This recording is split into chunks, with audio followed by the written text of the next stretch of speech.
జరిగిందని 8వ తారీఖు వచ్చేసి పోలీసులకు ఫిర్యాదు ఇవ్వడం జరిగింది. దాని మీద దొంగతనం కేసు నమోదు చేసుకొని మేము ఎస్ఐ గారు మరియు సిఐ గారు పరిశీలన ప్రారంభించారు.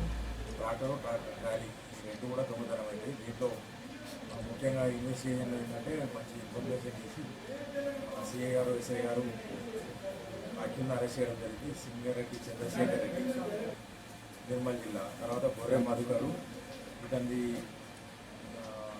సాంసాగర్ మండలం, ఉట్నూరు మండలం. తర్వాత పెంబి రాజు, ఇతరుదేమో మీసాల భీమన్న కూడా మాలపల్లి, ఇంకొక బాల నేరస్తున్నారు. వీళ్ళందరూ కూడా కలిసి ఏంటంటే ఇక్కడికి వచ్చేసి రాత్రి ఆ ట్రాక్టర్ ఎక్కడైతే ఉన్నదో అక్కడ రక్కీ నిర్వహించి ఒక ఇద్దరు రక్కీ నిర్వహిస్తారు మోటార్ సైకిల్ మీద వచ్చి.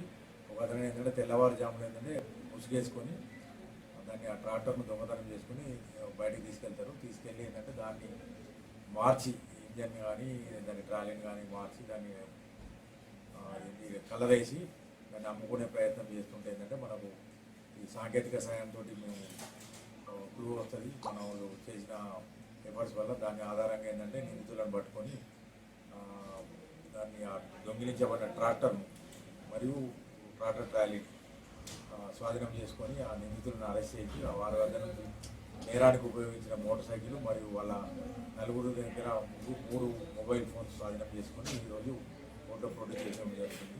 ఈ దొంగిలించబడిన ట్రాక్టర్ ట్రాలీ విలువ 8 లక్షలు ఉంటుంది. కాబట్టి ఇది ఇంత పెద్ద దొంగతనాన్ని అతి స్వల్ప వ్యవధిలో ఛేదించిన సిఐ మల్యాల్, నీలం రవి మరియు ఎస్ఐ రహీం మరియు వారి సిబ్బందిని మన జిల్లా ఎస్పీ గారు కూడా అభినందించారు. వారికి తగిన రివార్డ్ ఇవ్వడం జరుగుతుంది.